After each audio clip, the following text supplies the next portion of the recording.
Be a part of the show by calling 915-544-KTSM, 915-544-5876, or comment online on our stream at facebook.com/Talk El Paso.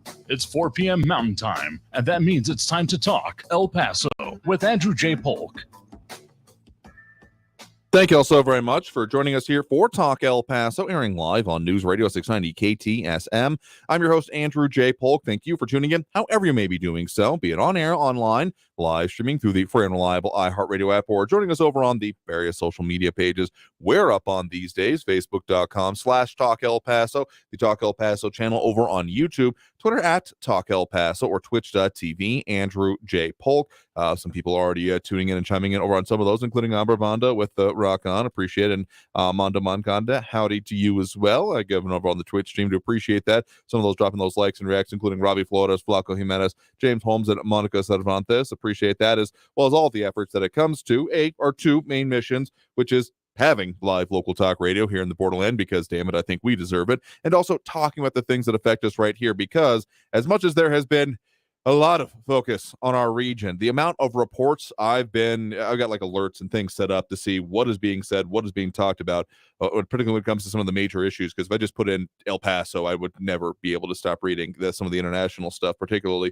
But I mean, a whole lot of reporting in around our area, multiple different major, cable television networks and news stations in our area still through the weekend, following a lot of that reporting, interviews going on in a variety of different ways, including from the Las Cruces mayor. So a lot of response, a lot of focus, and a lot of continued questions still being asked about, is it going out with a bang or with a whimper after the end of Title 42? What is the situation with immigration and border security? There was a lot of anticipation, still more resources being marshaled and ushered, particularly to our area when it comes to the response on this. So where do things actually stand? We'll break down some of the numbers, as well as, again, those ongoing efforts and more to come, both from, local, state, and federal and beyond. So numbers we have in hand so far, plus, again, what is anticipated and what some of the beyond our region, what will have come into effect this, some of the speculation and discussion is there. So we also have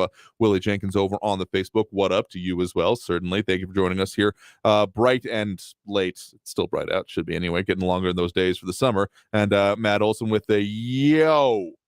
Best way I can think to do that one there over on the social media. Thank you all for chiming in with us there, letting us know you're tuning in. And of course, that's a good place to put your questions, comments, concerns, etc. throughout the duration of the program. In the meantime, also going to be talking at least a little bit about the Texas Legislature, because we have reached some of those important deadlines.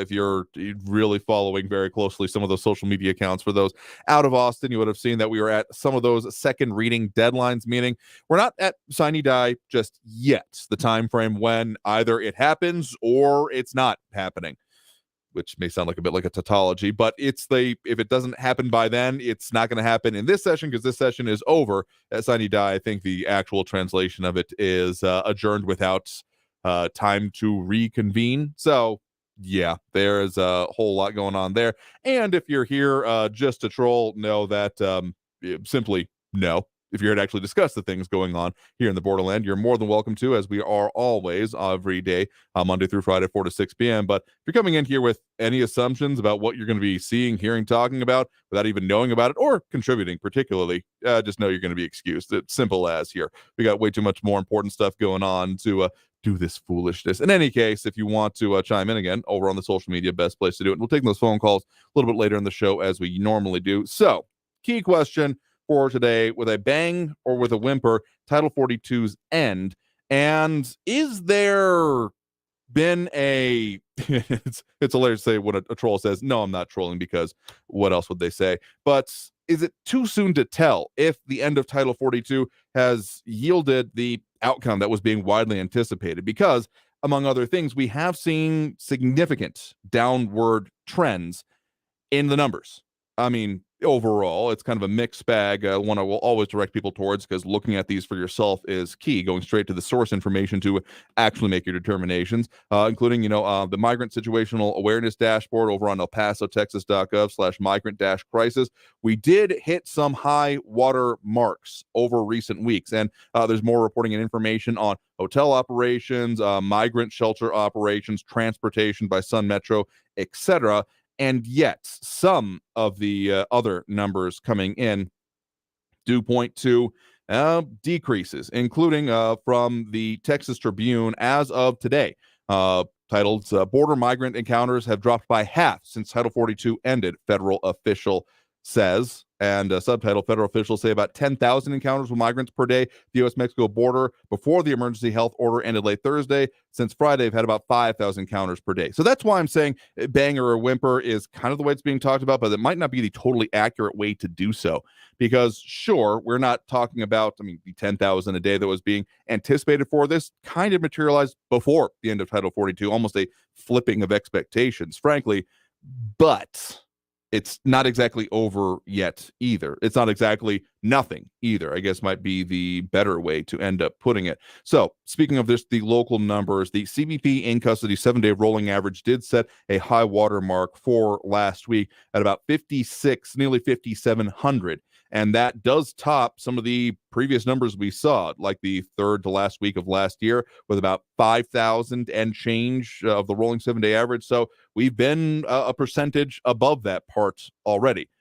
But let's also say that the encounters have been down. I guess encounters, maybe you have some questions about that. The total amount of releases as of last week, kind of on the order of magnitude that we're talking, with those some numbers being seen across the entire border sector, about 4,300, if you want to give it that last three roundup. So not quite half of what was seen in the releases in our area. And that's just for last week. They had been ramping up in previous weeks, such as there was the week before that, about 3,700, about 2,300 the week before that, and then about 1,600 the week before that. So within the last 4 weeks, we've been going between about 15 to 2,000, then about 2,000 to now about 4,300. So we have a lot of kind of conflicting numbers on this. Some of the actual information coming out of, say, the city of El Paso on hotel operations hit the largest amount recently over on Friday, actually, was about 140 being put into two separate hotels in operation, down to about 50 as of then Saturday. The latest numbers reported there. Up the shelters, housing about 80 as reported by the city of El Paso, primarily at the Bassett shelter, the Moorhead shelter, not reflecting any operations there. And with amount of actual transportations, the highest being on, dates right, Saturday, being about 500, just over 500, and then dropping off significantly more, all to either hotels, shelters, to the Migrant Services Center, I believe that's what the MSSC stands for, or to the Welcome Center, the one that is I guess I'm mixed up on the split between the city and the county on those particular one. But a mixed bag overall, I would say, but nowhere near the expectation that was happening. And again, the response that does continue on, because, among other things, from the Texas Tribune also, as of last week, after Title 42 ends, Texas DPS pauses Austin patrols so officers can head to the border. So there was very much an expectation that there would be a lot of response being needed. But again, the information we're getting so far is that all of it was needed right before the end of Title 42, being set as, it seems, supposedly, I guess the way that I've best conceived of it so far, as a deadline, not a starting point, which is, again, flipping the expectations that we had coming into this. So that's just some of the initial numbers. So bang or whimper, up to your interpretation, but somewhere in between. But there's also reason to believe that this, at the very least, the response, the parts we are seeing in this area is, well, it's not over yet. We'll talk more about that after this break. You're, of course, tuned in to Talk El Paso, airing live on News Radio 690 KTSM. I'm your host, Andrew J. Polk. We'll be getting more into those comments, more into those calls, and more of all the things if you actually want to discuss the thing. If you're just here to throw elbows at fellow commenters, you can do that just basically anywhere else on the internet. But in the meantime, back after this break with more Talk El Paso here on News Radio 690 KTSM. Stay tuned.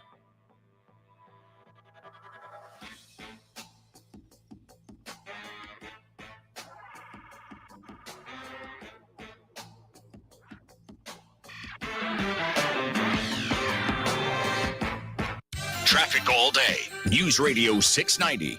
I-10 eastbound at Airway exit, a couple of vehicles blocking the right shoulder. Cones are blocking the right lane on westbound Trans Mountain before the Summit Pass. An injury accident medical unit responding to a crash southbound Wrestler at Pitt. And slow traffic eastbound Montana from McRae outside the Loop to Desert Meadows. It's a 12-minute delay. Carrie Edwards, El Paso traffic. This report is sponsored by the Mark Moss Show. The U.S. government admits out loud that it prints money out of thin air, but then why is a default likely? I'm Mark Moss, helping you navigate the decentralized revolution.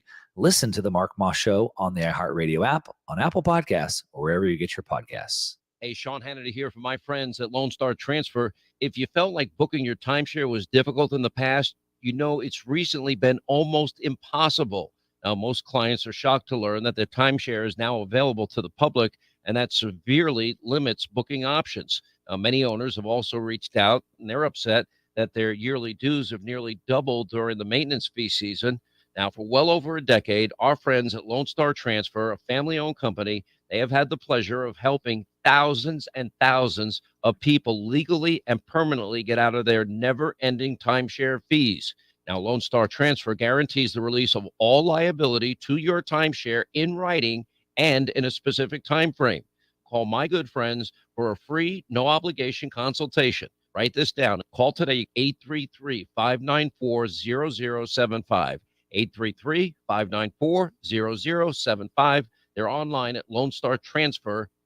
A catalytic converter is an important component of your car's exhaust system. They can cost several $1,000s to replace. Cats can be removed in under a minute and have a high scrap value. Keep your vehicle safe from cat burglars. Park in well-lit areas. Install a protective device. Have your VIN number etched onto your catalytic converter. It's a total catastrophe. If your catalytic converter is stolen, lock it down. Learn more at lockitdowntx.com. Brought to you by the Insurance Council of Texas and the Motor Vehicle Crime Prevention Authority.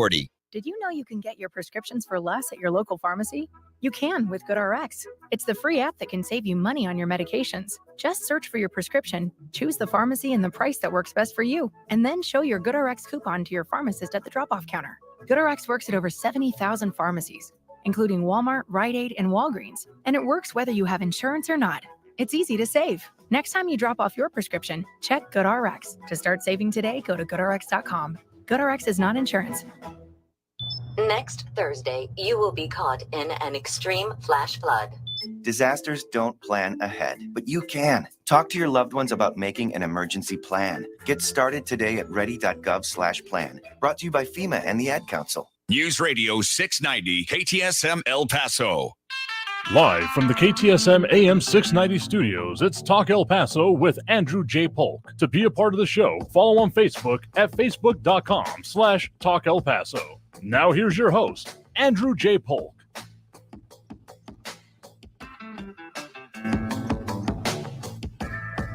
Thank you all so very much for joining us here for Talk El Paso, airing live on News Radio 690 KTSM. I'm your host, Andrew J. Polk. Thank you for tuning in, however you may be doing so, be it on air, online, live streaming through the free and reliable iHeartRadio app, or joining us over on the various social media pages we're up on these days, Facebook, YouTube, Twitter, and Twitch, either under Talk El Paso or Andrew J. Polk. And again, a lot of factors we're delving into, the end of Title 42 and the continued impacts in our borderland region, and of course the rest of it is still very much a factor, and we're going to continue breaking that down. But we also got a lot of other things going on, as Mondo Montgomery also gives a shout out to all fellow El Pasoans and also Austin Redfern. Good afternoon, Talk El Paso listeners, contributors, Trump fans, and Trump bashers, and greetings to me as well, to you as well there, Austin. Appreciate you chiming in. And let me just say this: if anyone is trying to comment here and say, well, I'm just trying to oppose what's otherwise happening, we're not going to be the whipping boy for anything else. So if you want to talk about the things going on here, go for it. But also, I have said this a million times, and I'll probably have to say it a million times again. If you're not here to talk about the issues and instead to just bash other people, that's trolling.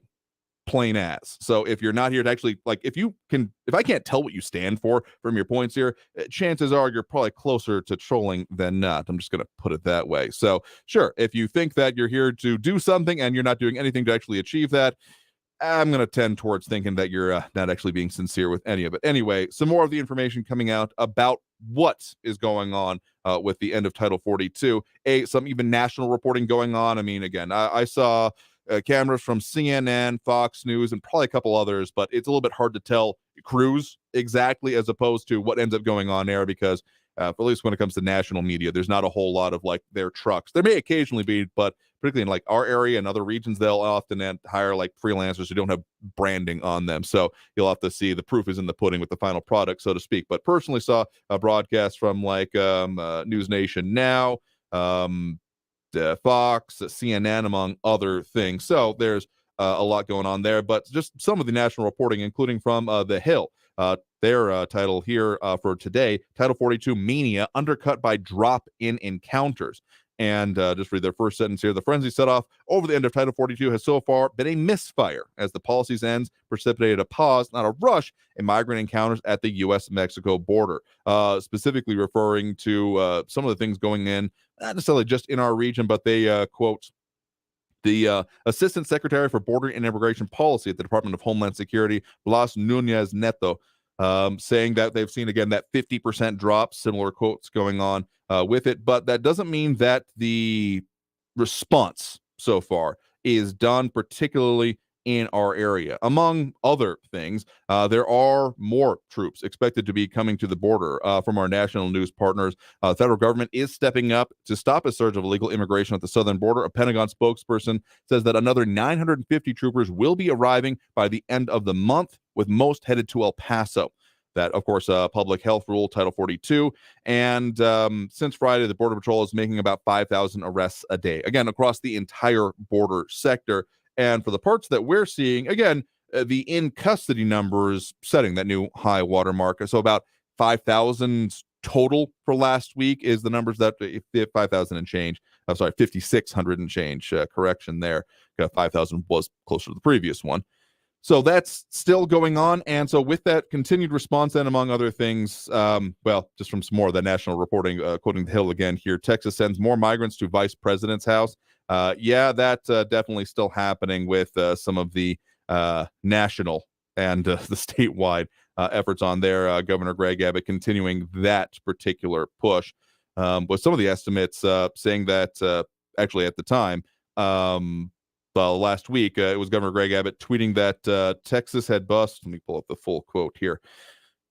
Texas has bused more than 17,000 migrants to sanctuary cities to provide relief to our border communities, noting specifically Washington, D.C. over 9,200, Chicago over 1,600, New York City over 5,700, and Philadelphia over 925. The part that I'm not entirely positive about is that includes any of the city of El Paso's previous efforts or frankly, any of the ongoing ones. I guess technically back in, December, and those standpoints, that was for the most part before the bringing in of the state and the state resources, Operation Lone Star, etc. So I'm inclined to say no, but I haven't seen like a specific breakdown. These are, again, very arguably political pushes being done by the governor. I think that's pretty transparent and not exactly arguable, even if some out there may like it more than not.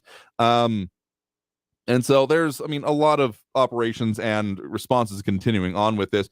One of the, and this is going to go a bit outside of our area, but I think it's necessary for the context, is that there's a lot of reporting of what's going on kind of in Central and South America overall, because that is, as besides the specific situation, that is being seen, again, along the border, Title 42, and that kind of stop and starting up situation that has finally, again, the policy, anyway, coming to an end. That's, there's a lot of reporting coming in that I've been following about, the Darien Gap, what's going on in Central and South America overall, the movements between Venezuela, nearby countries, the movement up through. So that, as much as can be seen from not being on the ground there myself, is that it's not done. the instability has not ceased in any real significant way that would lead to there will be nothing more besides these kind of, flashpoints, these red letter days, as we've put it, these changes in policy that therefore drive other things. And there are still more questions that come about it. I mean, there were lines that could be seen. There's always a lot of drone footage, actually, from last Thursday and Friday from both local and statewide and even national outlets, of course, showing lines of people on that, soft bank of the Rio Grande, technically the U.S. side and technically on U.S. soil already, but outside of the northern part, for the most part, of the border fence, exactly. And those have largely elapsed at this point.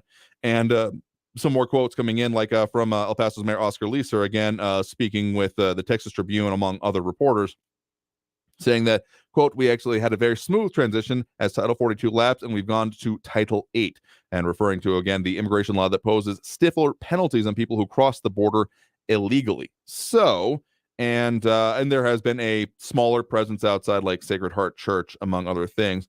So I'm not going to call this done by any stretch of the imagination. The current situation may have passed in a, frankly, fairly surprising way, that all of the focus was and impetus on those attempting to cross was before the end of Title 42 as opposed to after, as we were fully expecting, as the previous incidents that we've dealt with, either, again, primarily end of last year, November, December, and kind of in March, but that was to a much lesser degree. I guess you could see that as the beginning of the ramp-up point, as is kind of borne out by those numbers. Again, over on the CBP numbers being shown on, again, the migrant crisis dashboards, El Paso, Texas.gov/migrant-crisis, that the ramp up would have began like the, let's look at this. The encounters started going up from about, 800 to 900, maybe just under 1,000 as of like the 11th week. So like about March and getting towards the end of it, starting to see this vacillation of a lot more encounters happening. And of course, same kind of time frame for the in custody, seeing a spike of about end of March, early April at that point. And so given the fact that instability is still part of this, and how, I mean, sure, winter is not a great time to travel on foot for any great distance of time. Summer isn't great to arrive in this area either. So forecasting gets a little bit hazy from here. But again, just given the impetus and the factors that are going into this, I have a firm expectation that this is not done. I mean, there is a little bit of correctness to be said that this is always happening and has been going on for a long time. I would also say that we have not always been having these flashpoints, these significant days of there's a lot going on outside of, like, you have to go back to like the Mexican Revolution to start seeing such huge exoduses and travelings of people to get away from circumstances and coming through our area. So sure, there is always a level, a low level, much lower than even what we're seeing right now, that has existed in, at the very, if not my lifetime, at the very least the entirety of the time that I've been aware of this issue and particularly reporting on it.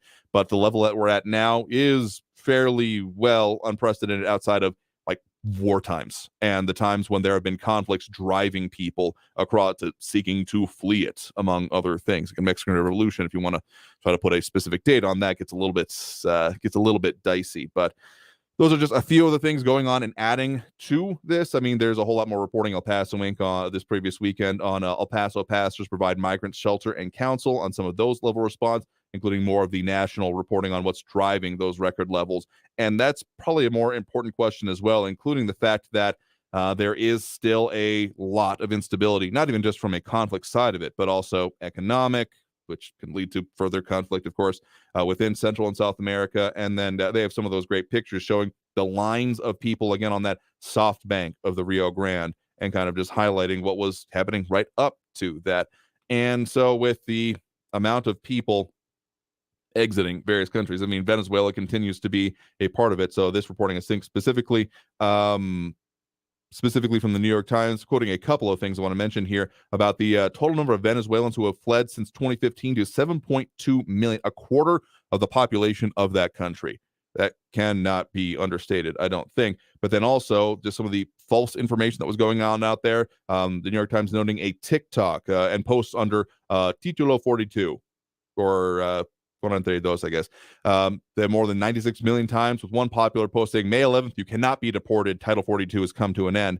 And yet that messaging seems to have fallen a bit flat, because as much as there is still a level, again, about half of what we saw at the day in question, it still hasn't materialized the way that was expected, even if there are more resources, among other things, being marshaled to this area still. So let's go ahead and take that next break right now. Coming out of this break, we got some other things to talk about, including the Texas Legislature, the status of a bunch of efforts, including increased statewide gambling. Spoiler alerts, not making the cut this time around, but more bills, more efforts continuing on, and already, I mean, it was always a possibility, but more coming from the lack of priorities moving forward, the threat of special session. So we may not be done with this one yet, even as we get closer to sine die end of the month. So let's go ahead and take that break. Coming out of this break, we get to more of your comments, as well as more of these topics that affect us here in the borderlands. So stay tuned. More Talk El Paso after this break on News Radio 690 KTSM. Stay tuned.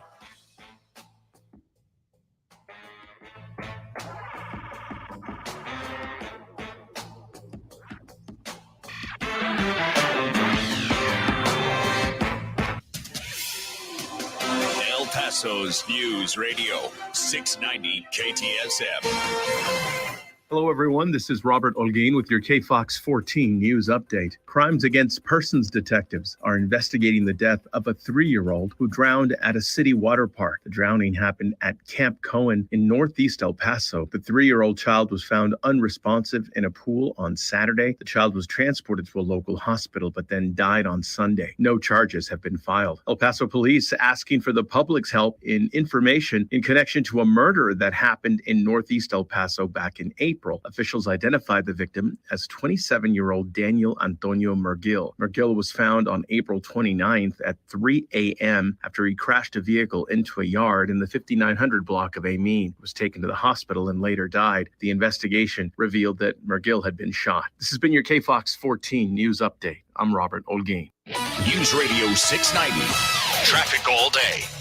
Only one accident right now to update you on. It's southbound Wrestler at Pitt, an injury accident with medical unit on the scene. Slowing traffic on Artcraft eastbound from the state line over to the 10 with 6-minute delays. 13-minute delays Montana eastbound from McRae to Desert Meadows. And an 8-minute delay on northbound Mesa Street from downtown to the Loop. Carrie Edwards, El Paso traffic. From the KFOX 14 Severe Weather Center, I'm Chief Meteorologist Brad Montgomery. Lows tonight dropping down into the 50s and 60s, a 10% chance of an overnight shower, an isolated overnight shower. For your Tuesday, 10% chance of a shower or storm, high around 86 degrees. We start to go a little hotter for our Wednesday, partly cloudy skies, high around 88 degrees, with a 20% chance of an isolated shower or storm. From the KFOX 14 Severe Weather Center, I'm Chief Meteorologist Brad Montgomery. This report is sponsored by the Truth with Lisa Booth podcast. Hey guys, it's Lisa Booth. So when did America become a Marxist country? Dr. James Lindsay has studied the issue and gives us a glimpse into the future if we don't act now. Listen to the Truth with Lisa Booth every Monday and Thursday on the iHeartRadio app, Apple Podcasts, or wherever you get your podcasts. At El Paso Children's Hospital, we are in tune with your unborn child's heart health. Our fetal cardiology clinic uses sound waves to echo the baby's heart during pregnancy, allowing us to diagnose heart conditions before baby is born, providing the region a highly specialized multidisciplinary fetal echo program that includes skilled OBGYNs and an advanced level 4 NICU. There's only one El Paso Children's Hospital. For more information, visit elpasochildrens.org or call us at 915-298-9444.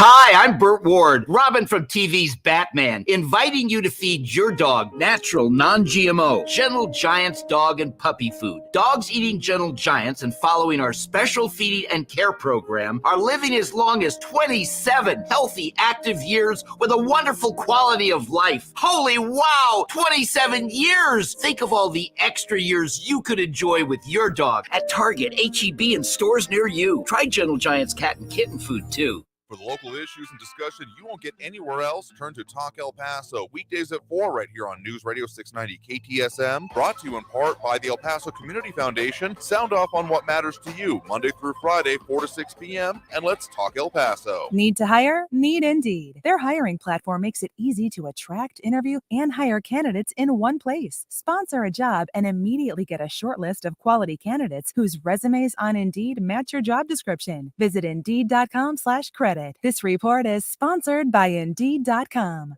I adopted Bento in 2010 from a shelter. A lot of people know him as Keyboard Cat. That's just one adoption story that started at a shelter. Visit theshelterpetproject.org to find a pet near you. Brought to you by Maddie's Fund, the Humane Society of the United States, and the Ad Council. El Paso's News Radio 690 KTSM. Live from the KTSM AM 690 studios, it's Talk El Paso with Andrew J. Polk. To be a part of the show, call 915-544-KTSM or follow on Facebook at facebook.com/Talk El Paso. Now here's your host, Andrew J. Polk. Thank you all so very much for joining us here for Talk El Paso, airing live on News Radio 690 KTSM. I'm your host, Andrew J. Polk. Thank you for tuning in, however you may be doing so, be it on air, online, live streaming through the free and reliable iHeartRadio app, or joining us over on the various social media pages we're up on these days, Facebook, YouTube, Twitter, and Twitch, either under Talk El Paso or Andrew J. Polk. And again, we got a lot of stuff going on here, but the Texas Legislature has, kind of flown under the radar, or at least in terms of our programming. I try to make mention of it at least once a week, considering that the session is going on right now and only happens every 2 years. But we've had a lot of air taken out of the room with either local or locally impacting issues, stuff happening nationally. So there's been a lot going on. We hit some of the critical deadlines in recent days, including kind of the deadline for second reading, mainly meaning that if something hasn't already been progressing, at this point, it ain't gonna. And some of those, including we had talked about, but Texas Tribune as of Friday, updated Saturday, actually saying, quote, article title, effort to allow casinos falls short in Texas House, saying facing a rigid deadline, gaming supporters weren't able to get the supermajority support needed to move the legislation forward. So, yeah, that one ain't happening. There's just not going to be happening. The consideration of House Joint Resolution 155, the one that would be required for this until January 12th, 2027, which is a couple of ones.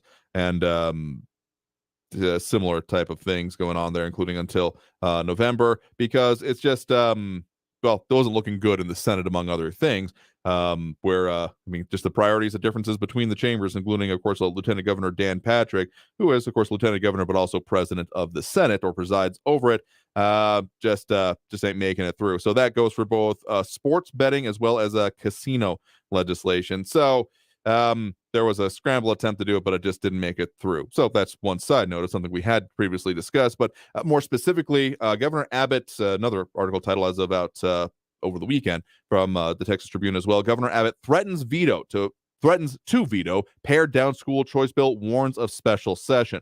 Over on his Twitter, he's also been putting this out over the weekend, posted about a little bit later in the day, Sunday night, let's put it that way.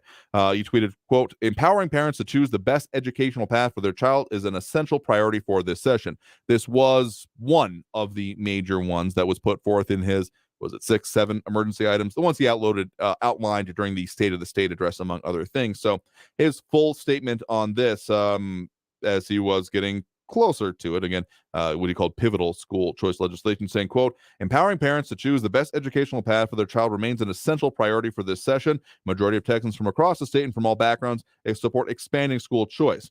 The Senate's version of school choice makes about 5.5 million students eligible, while the House's version of that bill proposed last week would make about 4 million students eligible. The latest version of the House's version of school choice came out this weekend, only applies to about 800,000 students. Also provides less funding for special education students than the original House version of the Senate bill. And so it goes on to say, with more about the is like or dislike of what has come out so far, saying that as this session has progressed, the number of House members supporting school choices continue to grow. The realization that the STAR test will be eliminated as school choice is enacted is attracting even more legislators. No doubt other modifications can be made to the original House version of the Senate bill to attract even more legislators. He says, my staff and I will continue to work around the clock with the legislature to reach that goal. However, failure to expand the scope of school choice to something close to the Senate version or the original House version of the Senate bill will necessitate special sessions, plural, my emphasis there. Parents and their children deserve no less, end quote. So that's the setup there, and the Texas Tribune breaking down into some more specifics on the actual parts of it. The most recent version that had come through the House would actually block vouchers or school saving accounts, any way you slice it. Money, public money available to send kids to other schools or even to private institutions. The Texas Tribune notes that this would make it only eligible to students with disabilities or those who attend essentially an F-rated campus. Again, that would be less than 1 million, as the governor said, about 800,000. So more specifically, this version approved by the Senate, as noted by the Texas Tribune, would be open to most K through 12 students, rather, in Texas. Give their parents who opt out of the public school system up to $8,000 in taxpayer money per student per year. Can be used for private schooling or other educational expenses such as textbooks or tutoring. And it's been a difficult road to hoe in the House on that one. There was a previous resolutions that would actually look to banning the idea of school vouchers in the state. And so specifically the provisions as noted by the Texas Tribune here, as were put forth by State Rep Brad Buckley, Republican out of Killeen, and chair of the House Public Education Committee, said that children would only be eligible if they have a disability or, quote, educationally disadvantaged. Noted by the Texas Tribune here as meaning they qualify for a free or reduced lunch or attended a campus that received a D grade or lower in its accountability rating in the school last 2 years. Also noted by the Texas Tribune that there was not a whole lot of ratings. Some were labeled not rated because of the coronavirus interruptions. So saying about 60% of Texas's students qualify for free or reduced lunch. Kids in special educations, about 12% of the total student population, and about 7% of campuses graded letter D or lower. But again, not all of them were totally labeled or not. So this is one of the special session threats, the most elaborated on, I guess. I mean, all of the Governor Abbott's priorities has been, there's been some addressing of it. Specifically, there was cutting property taxes, ending COVID restrictions forever, educational freedom for all Texans, school safety, ending revolving door bail, securing the border, and fighting the fentanyl crisis. Those are the specific ones, as noted by, among others, the Texas Standard. That's their summarization of it anyway. And so a lot of these, honestly, I've kind of lost track of where the property tax ones. I know that there have been funding bills, and that might come down to the end of the session, but that's more of a differences in how to come about it as opposed to opposition to the idea. So I'm sure that has a, much as it can be, a little bit better chance of being hashed out before the end of the session, before sine die, before that adjournment, before any other special sessions are called for. But any of those that don't happen, and the educational freedom for all Texans, very much the kind of idea that Governor Greg Abbott is coming at with this whole either school voucher, school savings account, any way you slice it, the ability to, again, use public funds to go to any educational institution, or, I mean, there are requirements, but to others besides just public schools, and also school safety. There's been more action on school safety, but there's been a level of focus on it, but it hasn't risen to all the top of it. We'll probably be focusing on that a little bit later in this week as well, just as a little bit of a preview for you. But those are some of the things going on for the Texas Legislature specifically. A couple other things that are also coming up. There is the possibility of, as noted again by the Texas Tribune here, eliminating countywide voting in Texas could make the process harder on voters, cost more money, election leaders say. New legislation will make it so that what we see here in El Paso, the election day voting centers are being Senate bill. Which one is it? Let me give you the exact number here. Senate bill specifically 990, authored by Republican Senator Bob Hall of Edgewood, passed 17-12 back in April, and making it so that the 90 counties, including El Paso, won't be able to use the countywide voting centers, which I'll have to say I am not totally in favor of, because anything that makes voting more accessible to people, I mean, sure, have the safeguards you need in place, but just saying that, well, it's too easy for them to vote, yeah, I'm not going to be totally happy with that. In any case, those are some of the things swirling and about and still developing around the border here. More questions also coming in, including a Trito Sack saying, why can't we follow Nevada's lead? Their effective property tax rate is a little over 0.5%. Texas, on the other hand, has an effective tax rate of close to 2%. Casino revenue would ease the burden. Yeah, there's an argument to be made there. And again, there is a, I guess, whole longitudinal effort, you could argue, that is being done or pushed in the state, even if there aren't exactly ways you can see it being done, about moving away from just straight taxes on real property or things towards effectively excise taxes for use, sales tax, fees, those kind of things, which is part of the reason it's been pointed to that there was a large increase in the total operating budget for the state of Texas because, as is also notable, Texas does not have a statewide property tax. Those are all for local entities, and of course, no income tax is that debate also done for it. Mondo Moncada asking, I think when it comes to legislators, did they get anything done respecting El Paso? Tell you what, we're talking about some of the major statewide efforts, but I fully anticipate as we're now a little bit out of the cloud of both the end of Title 42, or the dust kicked up by it, and Proposition K, the recent election, even though, and I'm not going to let you all forget about this, there are runoff elections for at least a couple of the major school districts in our area, so don't forget about that. But I fully intend to have us be checking in more with our state legislators, as we weren't really able to towards the middle of session as we usually would, but we got a lot more to go there. And again, with the Spectre special sessions, we'll see how that goes. Anyway, let's go ahead and take that next break right now and go ahead and open up those phone lines as we normally do at this point during the show. So if you're wanting to get on the line, add your 2 cents about this or other things affecting us here in the borderland, of course, that number to do so is 915-544-5876, 915-544-KTSM. Back after this break with more Talk El Paso here on News Radio 690 KTSM. Stay tuned.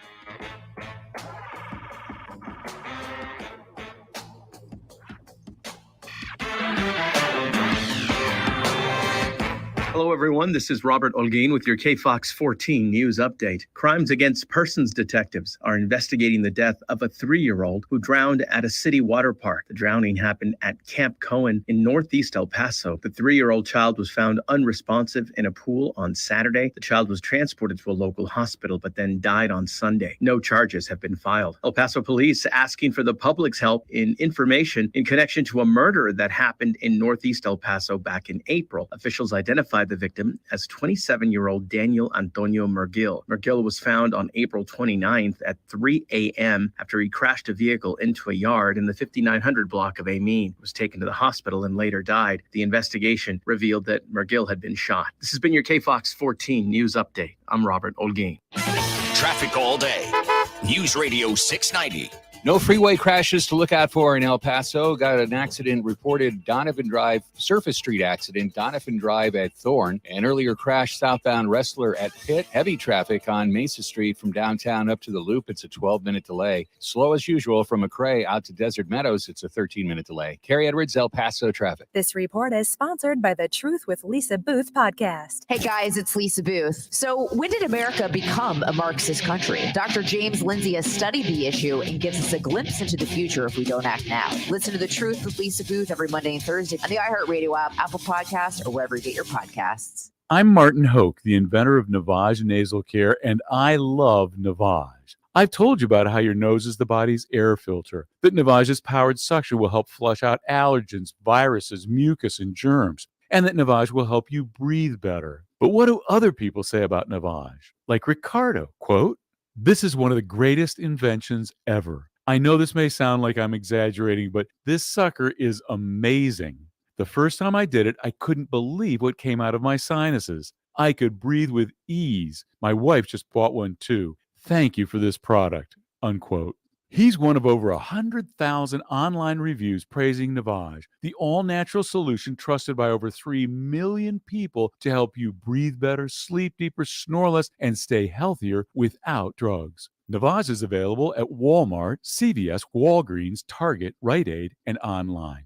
Navage, N-A-V-A-G-E, clean nose, healthy life. Result of negotiable up to half before fees based on an average enrolled debt and results. If your credit card debt is out of control, if you're in over your head in monthly payments, there's a secret the credit card companies don't want you to know. If you have more than $10,000 in credit card debt, you have the right to let us settle that debt for a fraction of what you owe. That's bad news for the credit card companies, but it's great news for you. We're Credit Associates, and we're offering you free information on how to completely resolve your credit card debt with a monthly payment you can afford. To see how much you could save, call now. 800-500-6135. Don't declare bankruptcy. Don't consolidate. Give us 10 minutes, and we could save you thousands and offer a guarantee, so there's no risk to call now. 800-500-6135. For the secret the credit card companies don't want you to know. know. Call Credit Associates for free now and see how much money you could save. Call 800-500-6135.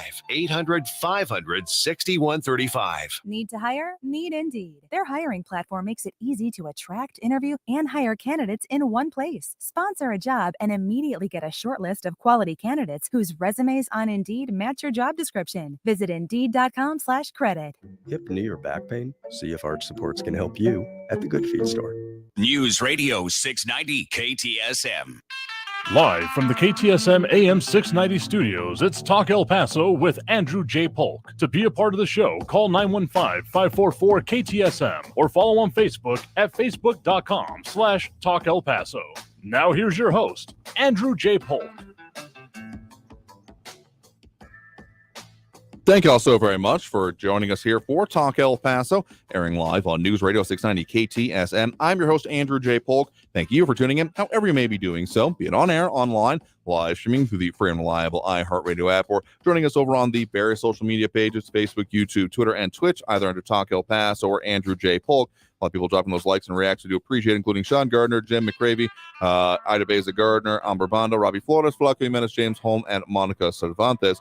And a lot of stuff we're talking about here today. Start of the weekend, maybe not as much of stuff going on over the weekend as we would have originally anticipated, but, well, it's only time will tell, among other things. So, with that in mind, let's go ahead and open up those phone lines, or they've been up. Let's go ahead and get to them. Keep that number in mind, 915-544-5876, 544-KTSM. And, I mean, a lot of other reporting on it as well, including a former colleague, well, we didn't work directly with him, but kind of his competition. He was at KFOX, I believe, when I was still on TV as well, Bill Malugin, saying that over the weekend, illegal crossings in Texas have fallen off a cliff in the last 48 hours since Title 42 expansion, after particularly in the Rio Grande Valley, saying after a peak of 3,300 on 5/8. So that would have been, what's my math here, last Monday, under 500 to the Rio Grande Valley in the last 24 hours. El Paso, big drop too, noting three factors there: more enforcement from Mexico, Texas blocking entry, and migrants going to ports of entry primarily. So, yeah, I mean, so that is a defining, then delineating there between crossings and illegal crossings, because ports of entry, presenting at those, would by their definition not be. He did note further on that, and over on Twitter, CBP contacts tell me they do not expect this lull to last. They expect numbers to crank back up again, but not to the record-setting level we saw this week of 10,000 plus per day. So, yeah, again, Title 42 was barely policy. I'll still stand by that, but what comes next is another interesting question. But let's go to those phone lines again real quick. Get that number to call if you want to get on the line. It is available now, 915-544-5876, 544-KTSM. I guess Mondo Moncana putting it, it's too early to exhale is a decent way of putting to it. Again, it's certainly not over.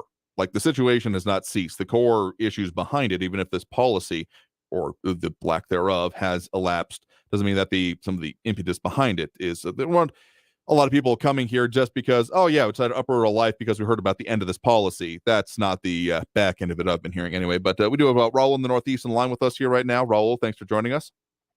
Well, I'll follow up on those ideas. So why is there illegal immigration? Has U.S. policy in the countries these people are coming from have anything to do with their citizens fleeing to the United States? Historically, who has the United States sided with in these countries? The rich and powerful elites, or the masses of poor and powerless people? And how many people immigrate illegally into the United States every year anyway? And who's to blame for illegal immigration? And who profits from illegal immigration? Like capitalists, profit from illegal immigration and a growing population because it means more customers and workers. And why didn't Trump round up and deport the 11 million people working illegally in the United States? So who does illegal immigration hurt and how? It doesn't really affect me, Andrew. That's spending whatever it is in that problem compared to a lot of other stuff that the government's involved in and done in the past is not it doesn't affect my life, and I doubt it does any of the people who complain about it all the time and call your program.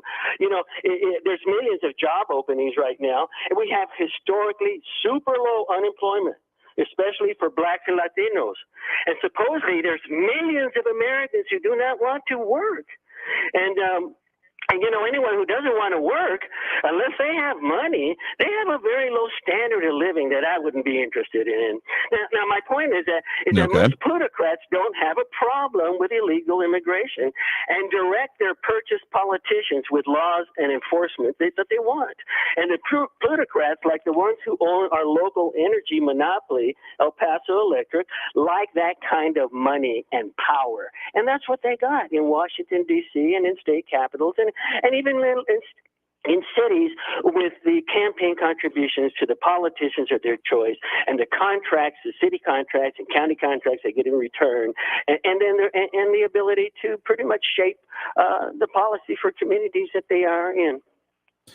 I mean, the enforcement that has come with, I'll agree with you in a limited way that, it's not that people are crossing just because they're going to, just be destitute and seeking for whatever they can scrounge over here. There is a demand for it. Absolutely. And the enforcement that has happened, particularly there have been more recent ones, but I'm thinking more of 2-3 years ago, even in the midst of the pandemic, the meat processing plants in the Midwest, among other things, in which the people that were doing the work and did not have authorization, etc., were getting the arrests, but there was nothing being done on the companies that were just flagrantly ignoring the I-9 verification that is supposed to be required. There was nothing coming back on them. So it's kind of like saying, well, we're going to punish the actual users of drugs, but nothing to be done on the traffickers or the suppliers or the ones actually, giving them that supply because, it's just all on the people at the lower level. And that's been, I think, demonstrably wrong because you're not doing anything about the demand and the impetus towards it here. And that definitely needs to be addressed. Would like to see that as part of any kind of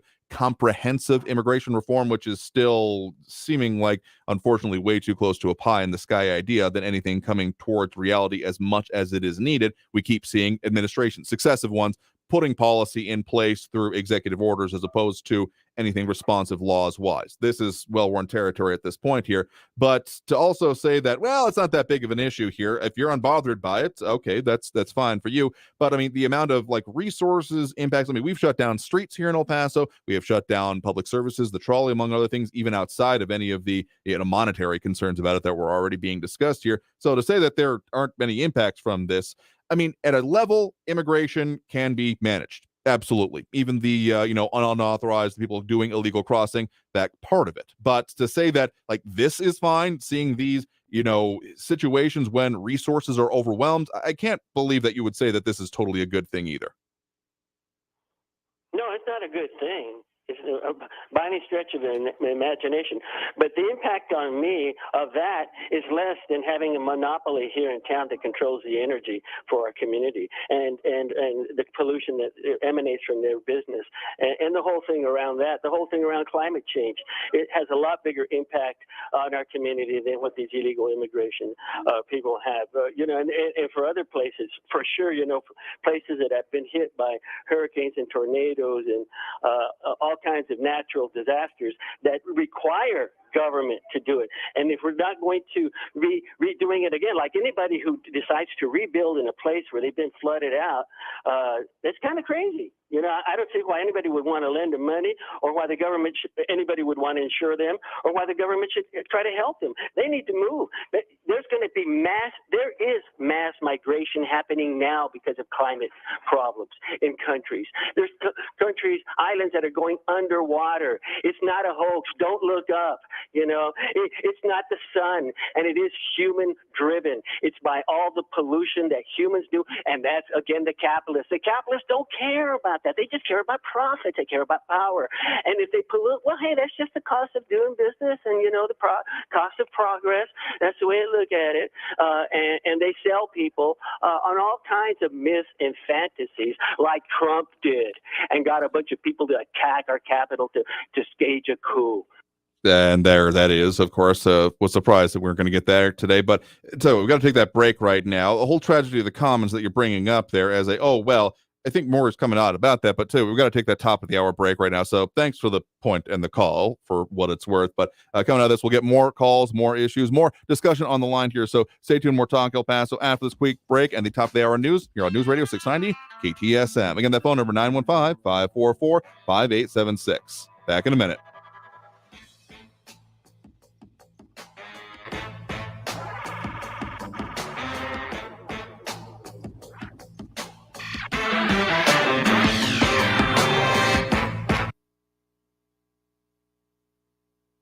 news on the hour and a half. Traffic and weather all day. News Radio 690 is KTSM AM El Paso, an iHeart radio station. NBC News Radio, I'm Brian Shook. The federal government is stepping up to stop a surge of illegal immigration at the southern border. A Pentagon spokesman says that another 950 troopers will be arriving by the end of the month, with most headed to El Paso. A public health rule called Title 42, which had been used to expedite deportations, is now expired. Senate Majority Leader Chuck Schumer is urging House Speaker Kevin McCarthy to take the threat of default off the table as lawmakers scramble to come to a deal to raise the debt ceiling. Never in the history of our country have we failed to pay our bills on time. To default now would mean crossing a terrible point of no return. While speaking on the Senate floor, Schumer said a default would crash the economy and kill the job market. His comments come as congressional leaders will sit down with President Biden at the White House Tuesday to try to come to an agreement. Former President Trump is expressing validation after a report says the FBI never should have launched the Trump-Russia probe during the 2016 election. DOJ Special Counsel John Durham's report says the FBI rushed to investigate Trump and ignored evidence that would have exonerated him. In response, Trump told Fox Digital that former FBI Director James Comey and Democrats need to be held accountable. The man behind ChatGPT will testify before Congress Tuesday. Lisa Taylor has more. OpenAI CEO Sam Altman will take questions from lawmakers calling for guardrails and regulation of artificial intelligence tools over fears it could be abused. Altman's company is leading the development of AI with its popular generative language platform ChatGPT. Democratic Senator Richard Blumenthal, who chairs the subcommittee Altman will appear before, said artificial intelligence urgently needs rules and safeguards. I'm Lisa Taylor. Memorial Day travel will be even busier than pre-pandemic levels. You're listening to the latest from NBC News Radio. Donations for the Long Island Marine veteran accused in the death of a New York City subway rider are approaching $2 million. More than 25,000 people have contributed to a legal defense fund for Daniel Penny, the 24-year-old Marine vet accused in the subway chokehold death earlier this month of a homeless man with a history of mental illness. The Manhattan Medical Examiner has ruled Jordan Neely's death a homicide, but Penny's lawyer says donations keep pouring in because the case has struck a chord with folks who believe that Penny had the right to protect other riders from an imminent threat. The West Islip man is free on a $100,000 bond and due back in court mid-July. I'm Sarah Lee Kessler. The Supreme Court is blocking Alabama from executing a death row inmate by lethal injection. Convicted killer Kenneth Smith requested the state use lethal gas instead of the injection because of the pain it would cause. The UK has announced another package of military support for Ukraine. In London, Julia Chapman reports. British Prime Minister Rishi Sunak says this is a crucial moment in Ukraine's resistance. The government pledged hundreds of air defense missiles and long-range attack drones. The Downing Street statement makes no mention of fighter jets, which Ukraine has been calling for. President Zelensky has been asking Western partners to accelerate weapons deliveries in order to help Ukraine launch a long-awaited counteroffensive against Russia. A team of researchers from the University of Florida is showing it's possible to collect human DNA from the air, sequence it, and match it to a specific person. The team from the university's Whitney Laboratory for Marine Bioscience and Sea Turtle Hospital was collecting DNA samples from turtle footprints as part of a separate study when they discovered they were also finding human DNA in the sand and surrounding water. Brian Shook, NBC News Radio. This report is sponsored by Blindster.com. Hi, I'm Kyle at Blindster.com. Shopping for new blinds? At Blindster, we offer over 50 different blinds, shades, and shutters at low prices, custom made for your windows, and shipping is free. Shop at home and order 10 free samples of any product before you buy. Blindster.com. No, not now. That sounds like it's going to cost you. I know what to do. I'm going to CashNetUSA.com. I can apply in minutes, get an instant decision, and if approved, I could have the money in my account as soon as the same business day. When you need money fast, be the hero. Go to CashNetUSA.com to apply for the money you need now. The exact timing as to when your loan funds will be available will be determined by your banking institution. Hail El Paso, Ivan Ochoa, General Manager of Sunland Park Chrysler Dodge Jeep Ram Fiat. I have a huge announcement. Thank you for making us #1 in total sales this year. To stay #1, we're offering the biggest savings ever. Hey, Jojo, tell everyone about our exciting offers. You got it, boss man. Get huge savings on the biggest selection of new and certified pre-owned vehicles in El Paso and surrounding areas at Sunland Park Chrysler, Dodge, Jeep, Ram, Fiat. Right now, get 10% off MSRP on all 2023 Ram 1500 Laramie trucks in stock. Get $5,500 off MSRP on 2023 Jeep Gladiator Sport. Get super low 2.9% APR for 72 months or $5,250 cash allowance on 2023 Ram 1500 Lone Star trucks. Plus, don't worry about your trade or credit. Our aggressive lenders will push to approve your credit, even if your credit is less than perfect. It's the season of huge savings at Sunland Park Chrysler, Dodge, Jeep, Ram, Fiat, at I-10 at Sunland Park Drive, or online at sunlandparkdodge.com. Estamos en tu esquina El Paso, El Paso Strong. Approved factory rebate and dealer discount plus TTNL. 2.9% APR is $15.15 per thousand finance. All select vehicles will approve credit. Offers not combined. Only iHeartRadio gives you access to all of your favorite radio stations. Rover's Morning Glory. It's The Woody Show. It's Elliot in the Morning. All of the once-in-a-lifetime events. iHeartRadio Music Festival. Woo! All of the best free curated playlists. It's everything that rocks. All of the great podcasts for every interest. This is Freddie Prinze Jr. from the Wrestling with Freddie podcast. All of the mind-blowing contests. $20,000. Awesome. All of your favorite superstars. This is Dave Grohl from the Foo Fighters. Best of all, it doesn't cost a thing. Download the absolutely free iHeartRadio app now. 3, 2, 1. Oh no. Which button am I? When every second counts, you can't wing it. Guys, a little help up here? In a home fire, you may have less than 2 minutes to get out. So make a family home fire escape plan. Then practice home fire drills at least twice a year so everyone knows what to do when they hear. Prepare your family at ready.gov/fire drill. Brought to you by FEMA, the Ad Council, and Make Safe Happen. If you see something, why do you say something? I see safe for my friends. For my community. For everyone here. We all have something worth protecting, a why that unifies us. Report suspicious activity to local authorities. If you see something, say something. News Radio 690 KTSM El Paso. Live from the KTSM AM 690 studios, it's Talk El Paso with Andrew J. Polk. To be a part of the show, call 915-544-KTSM or follow on Facebook at facebook.com/Talk El Paso. Now here's your host, Andrew J. Polk. Thank you all so very much for joining us here for Talk El Paso, airing live on News Radio 690 KTSM. I'm your host, Andrew J. Polk. Thank you for tuning in, however you may be doing so, be it on air, online, live streaming through the free and reliable iHeartRadio app, or joining us over on the various social media pages we're up on these days, Facebook, YouTube, Twitter, and Twitch, either under Talk El Paso or Andrew J. Polk. A lot of stuff we got going on today, including discussion about the things affecting us, happening in, around, about the borderland, as well as some of the things that are possibly coming down. Texas Legislature, as we're getting towards the feverest of the fever pitch, if that's a phrase.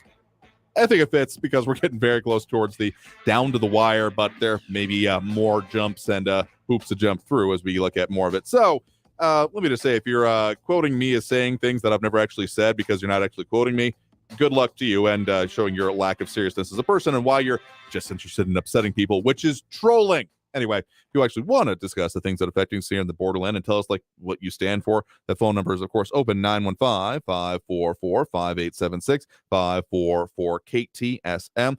Again, if you disagree with me, but if you can't actually give like reasons behind it besides, I don't like that.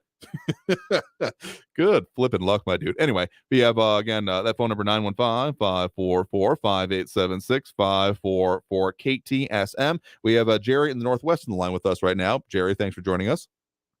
Well, thank you, Andrew, for taking my call. Mm-hmm. I wish Raul would give up his 3 or 4 rental properties that he owns out there, since he doesn't like capitalism so much. I'll take them off your hands there, Raul. If you want to get rid of them, you don't like capitalism that much, which made you rich. So anyway, I didn't call about Raul. Fair enough. Because that's one of them bitter things that you don't want to touch. I just feel sorry for his wife and his kids. Anyway, on to the border. Sure. Did you hear and have you heard that there was coordination going on between the U.S. Border Patrol and the Mexico, I don't know if you call them Border Patrol or Border Customs or what? Yeah, the agencies that are involved on the Mexican side can get a little nebulous, particularly when we're talking about, I mean, of course they have like aduanas and like their customs and enforcement equivalent, but those about like the transit through, it's arguable that there was a whole rainbow of operations, including, the Mexican National Guard, La Guardia Nacional, as a enforcement side of it, of, some of the detention agencies, though those have certainly seen a curtailing happening since there was that migrant detention center fire in Juarez. So there's a lot of that. I've heard smackings of this, and including in our comments, talking about buses in the night, though again, verification on that seems to be scant at this point in time.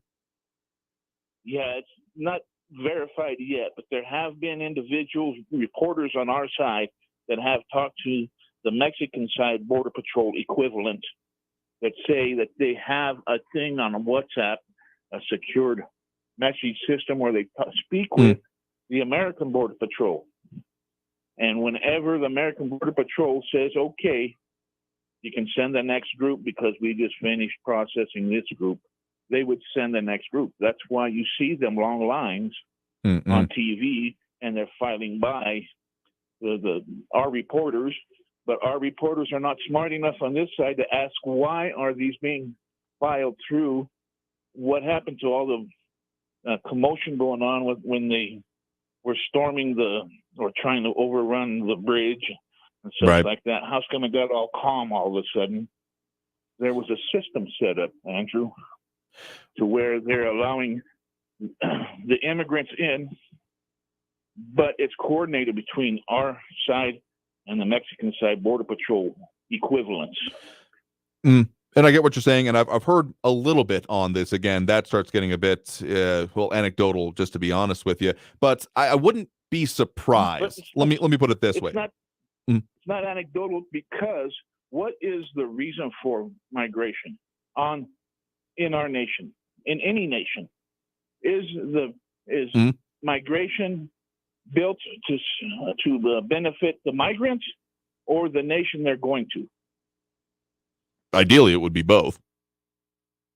No, ideally it would be built for the nation they're going to, because anybody can migrate. But if you're going to only take in the individuals that are very low educated, are very poor, some of them have disease or issues or criminals or drug addicts, then it doesn't benefit the nation that's receiving them to take them in, because they have to educate them. They have to assist them out of their poor status. They have to cure them of the disease. They have to stop the drug trafficking and the human trafficking. So it's a burden on the nation, our nation, for taking these people in because of the diseases, because of the drugs coming in, because of the human trafficking. In fact, we've had the discussion before where it's going to, and it already is, a system of slavery where the people that are coming in owe money to the drug traffickers or cartels, and they have to pay that off. But if they don't, their families are going to get hurt. And see, that's what they're under duress. No, I get what you're saying, and that's kind of what I'm saying. Ideally, the purpose, or at least the follow-through of migration being what is the benefit, would ideally be both. Because if you've got it where it's only of benefit, I mean, it's exploitation, whichever way you slice it, I guess, at that point. If it's only to the benefit of those that are crossing to either, like the extreme circumstances you're referring to there, those, say, fleeing from prosecution in other municipalities or other countries and other jurisdictions, the more broad way to put it, or those seeking to do for nefarious ends, again, in those extreme circumstances, yeah, that would be exploitive of this country. But it can also, of course, go the other way, where it is being the people themselves are being exploited, like the slavery you're talking about. So I would argue, yeah, ideally it would be both, as the both reason and the goal of it, both for those individuals seeking to cross as well as those and within this country. And of course, there have been many examples over the years of people crossing, making better lives for themselves, improving the communities of those around them here. And I think that would be the ideal, and part of the reason of why the policies that we have or should have in place would be going towards that idea, because some people have come from incredibly humble beginnings, have become very significant parts, and even changed the faces and the lives of people all across this nation and the country. So there always should be a level of it, but the way and the ways that we have to do it it being anything besides a process is not a good idea. If it's just happenstance, say, yeah, whatever, do whatever you want here, truly an open border, I would be fully opposed to that, because having no control, no input, okay, all these people, you're good to go. This one guy, though, we have some questions about your background and your bona fides and if they verify or not. Like, those are important things to have in place. But let me just say, to your initial point as well, on the is there coordination? Again, I've seen some smatterings of it, but let me just say, I would not be surprised if through, let's call those back channels, kind of broadly, that has begun to exist. We've seen both incidents going on in before this point, earlier points of this year, when there was either protests or attempted crossings, depending on who you ask and which parts of the incidents you're talking about, happening either at the ports of entry or nearby to them. Some were just to the Mexican side only, like before even approaching the bridges.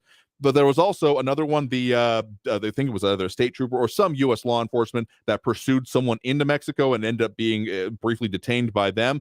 I mean, the idea of not exactly the same systems of government, obviously, but two sides of literally the same line, one not knowing what the other is doing, I think that is part of why there may have been difficulties. Maybe not globally, maybe not overall, but at least in part in recent years. So if there are some back channels, yeah, that should probably be happening more officially, but I'm not surprised that is happening.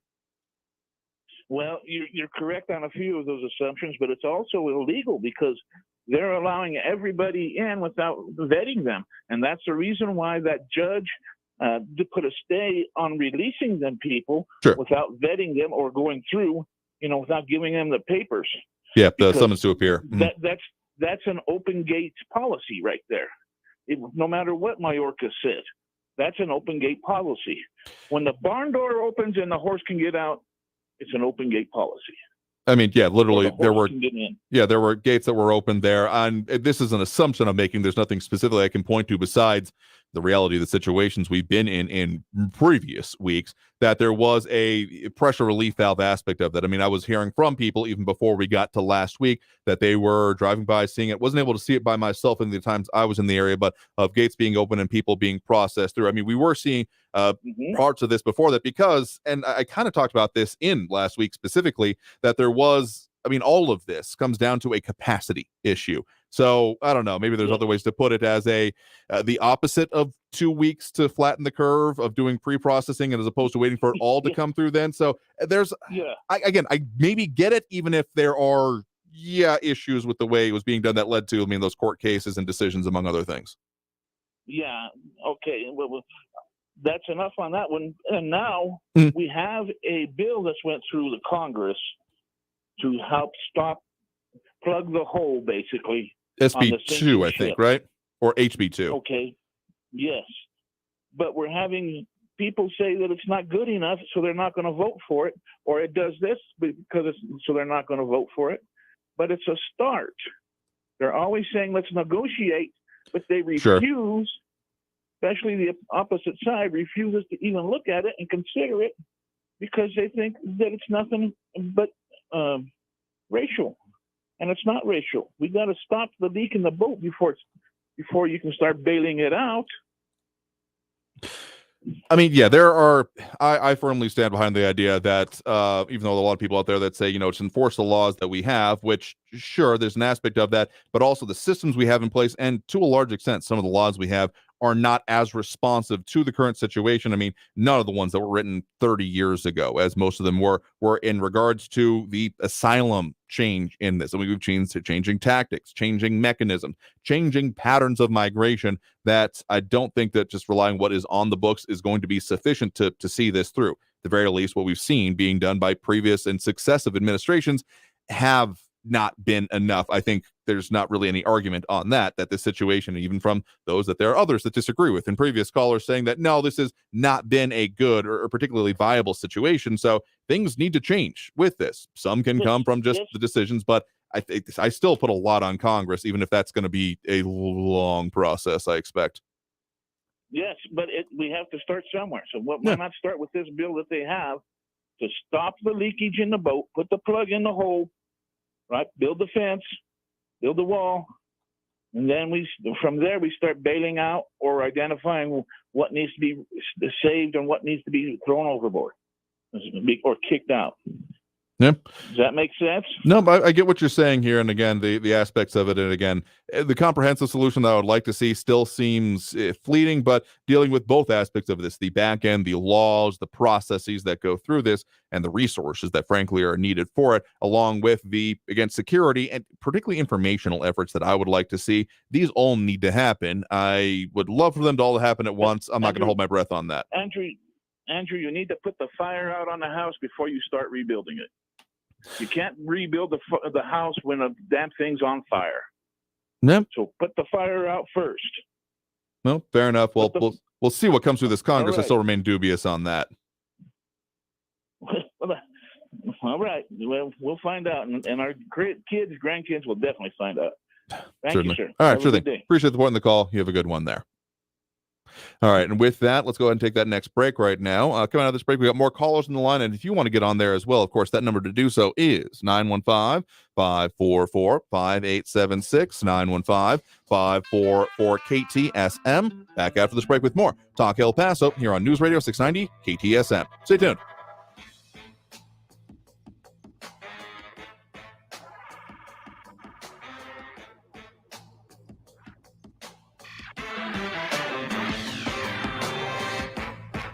Traffic all day. News Radio 690.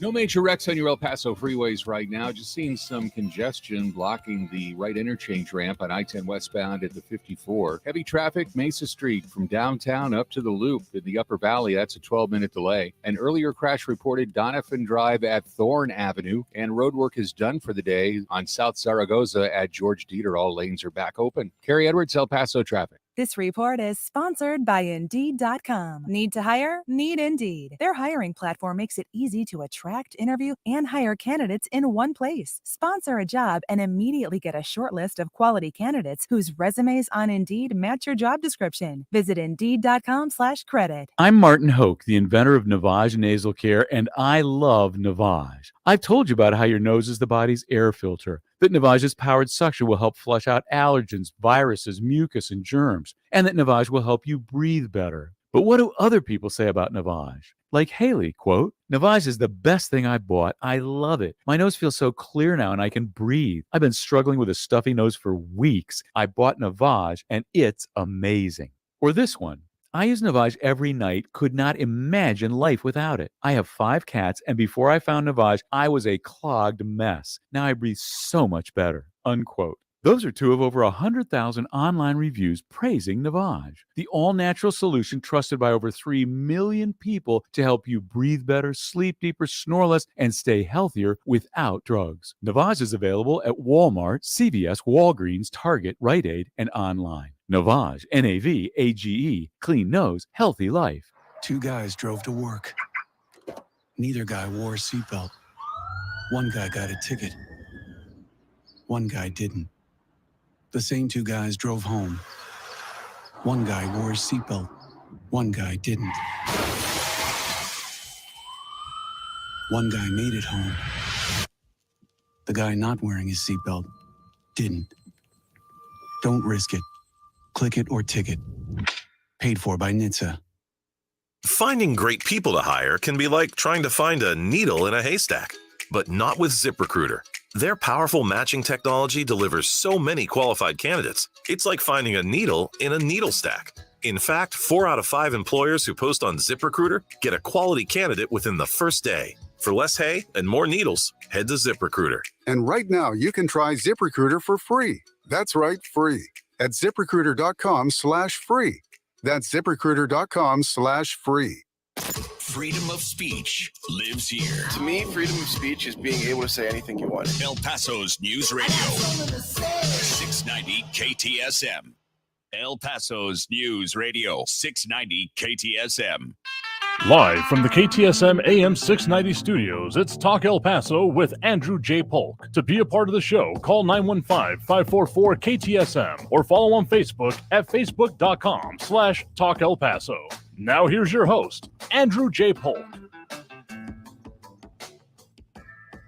Thank you all so very much for joining us here for Talk El Paso, airing live on News Radio 690 KTSM. I'm your host, Andrew J. Polk. Thank you for tuning in, however you may be doing so, be it on air, online, live streaming through the free and reliable iHeartRadio app, or joining us over on the various social media pages we're up on these days, Facebook, YouTube, Twitter, and Twitch, either under Talk El Paso or Andrew J. Polk.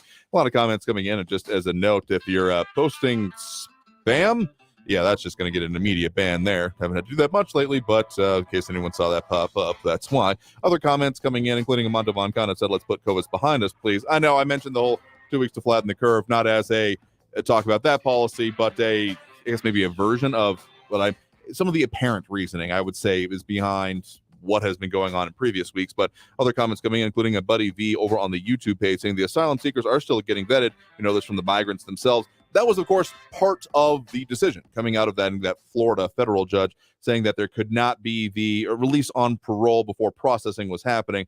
So vetting does have a level of it. There is, the risk interviews. I forget the exact phrase for them, but along those lines of having to prove it, because anyone thinking they come in to say, yeah, no, give me asylum, that's not how that works. Even if there have been other aspects going into it, documentation, provability, stuff like that are critical parts of it actually getting secured, and has been noted both in some of the local and regional, even national interviews. Again, a lot going on and swirling around our area. The actual approvals for asylum are very low.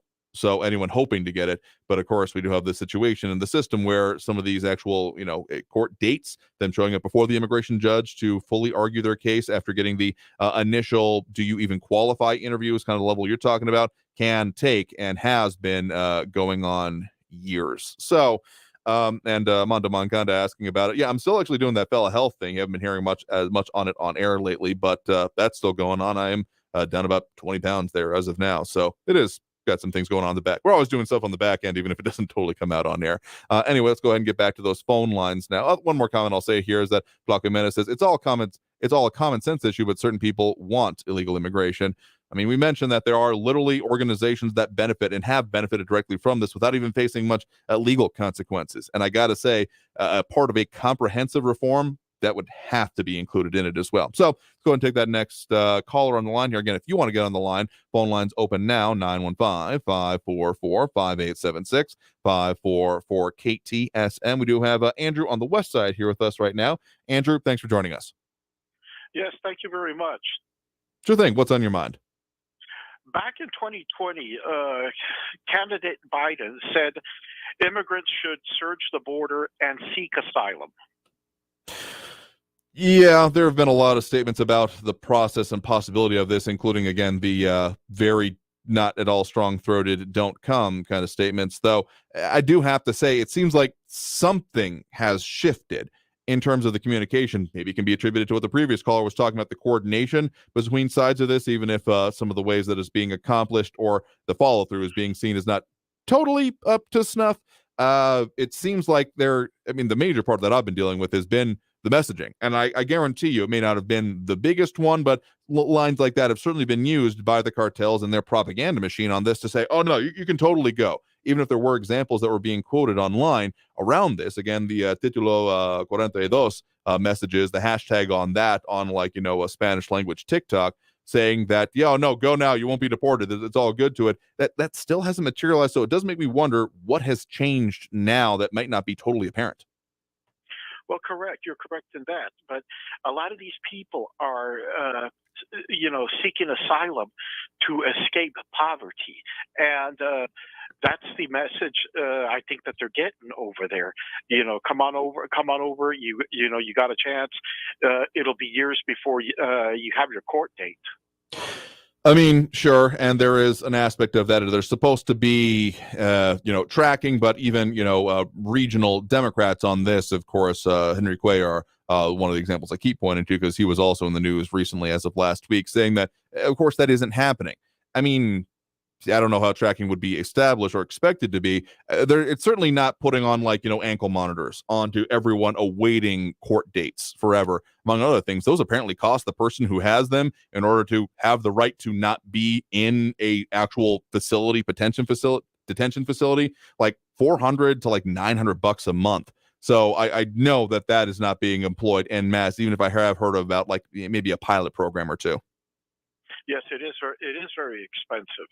Also, but Raul pointed out that immigration doesn't affect him. Well, we've had immigration before, but this is the greatest migrant surge that we've ever had, as far as I can remember. And I've been around almost 62 years. I mean, we definitely have been breaking records in terms of detentions, crossings, apprehensions, even over recent record-setting years in their own light. So, yeah, to say that this has always gone on, that's kind of like saying, oh, the tide always comes in. Ignore that tsunami. There's always water headed this way. Now, I'm not calling these people a tsunami, but just let's call it what it is. We're looking at unprecedented numbers. Yes, sir. And immigration affects everyone. And it's like you said, it puts a strain on resources. And like you were saying, streets are closed down. Andrew, do you know that vets are being dislodged from hotels that they're in order to make room for migrants? I mean, I haven't heard about that specifically, but of course there have been, again, just the very latest data from the city of El Paso is that there were at least 2 hotels in operation, reaching a high watermark there of about 140 total put in there. So I guess I wouldn't be totally surprised if situations like that were happening, because, I mean, we are having maybe not as much of an expenditure at this point, but even in the weeks leading up to this, there was more that was happening. So I'm not surprised that, I mean, resources being strained, I mean, the short-term aspect of it in our area makes this difficult and makes it so that, I mean, as much as the federal government may or may not have the resources to deal with all of this, it puts a strain on the local resources or local systems, which is why, again, I'm not surprised if there was coordination in order to basically time shift the processing and the requirements of it. So maybe this one was better handled. I don't know. I think it's going to take a little bit. We're going to be a little bit further out of it to truly do a post-mortem on how this was, or if other situations, of course, occur. Because, like I keep mentioning, the contributing causes to this, beyond the policy change, have not disappeared, even if the policy, Title 42 itself, has.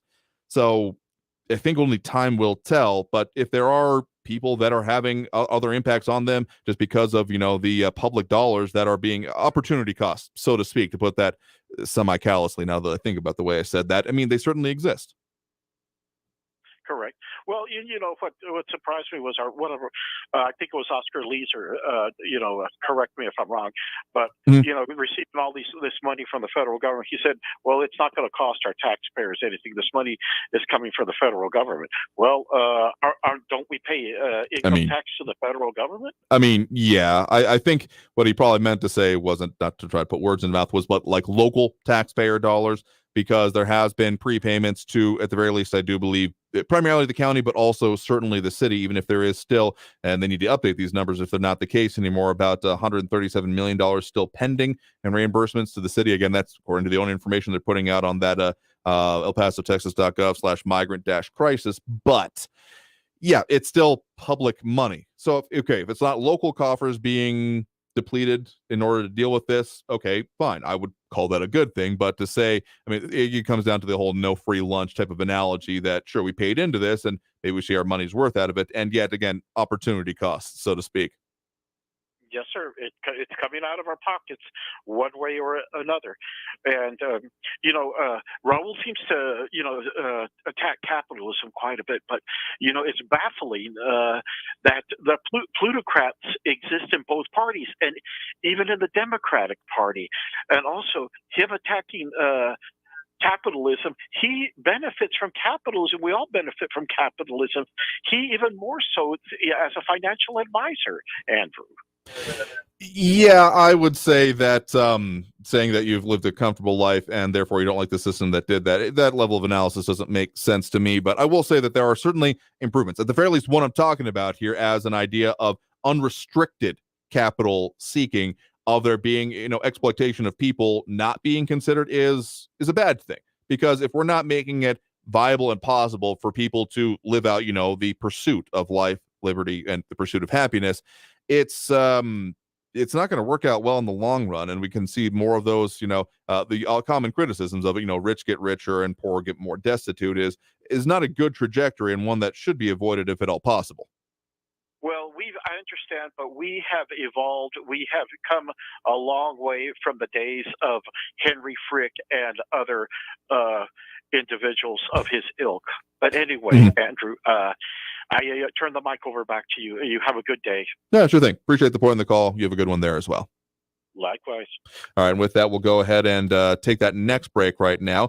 We got a lot of other comments coming in and some other mild trolling among other things. Oh, and I love it when people try to tell me when their values are, when they can't actually point to what I've said about that. It's more what I don't say, of course, here, because that makes any level of sense. So go ahead and take that break. If you want to get on the line yourself, add your 2 cents. Of course, that number to do so is 915-544-5876-544-KTSM. Back after this break with more Talk El Paso here on News Radio 690 KTSM. Stay tuned.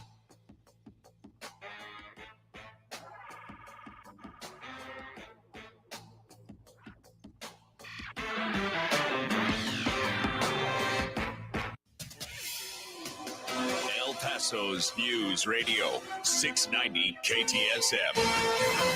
Hello, everyone. This is Robert Olguin with your KFOX 14 news update. Crimes Against Persons detectives are investigating the death of a 3-year-old who drowned at a city water park. The drowning happened at Camp Cohen in northeast El Paso. The 3-year-old child was found unresponsive in a pool on Saturday. The child was transported to a local hospital, but then died on Sunday. No charges have been filed. El Paso police asking for the public's help in information in connection to a murder that happened in northeast El Paso back in April. Officials identified the victim as 27-year-old Daniel Antonio Mergil. Mergil was found on April 29th at 3 a.m. after he crashed a vehicle into a yard in the 5900 block of Amin. He was taken to the hospital and later died. The investigation revealed that Mergil had been shot. This has been your KFOX 14 news update. I'm Robert Olguin. News Radio 690. Traffic all day.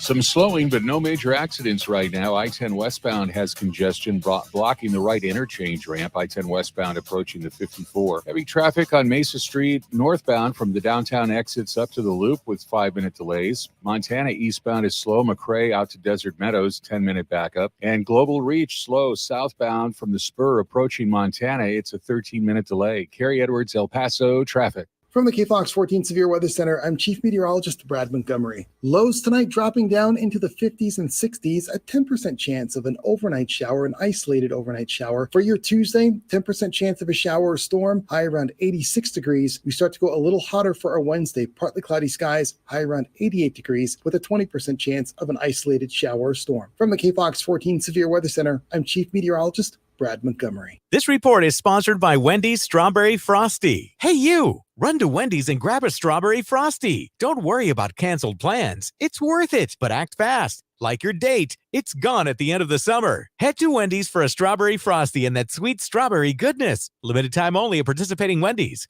When your back pain is your foot's fault.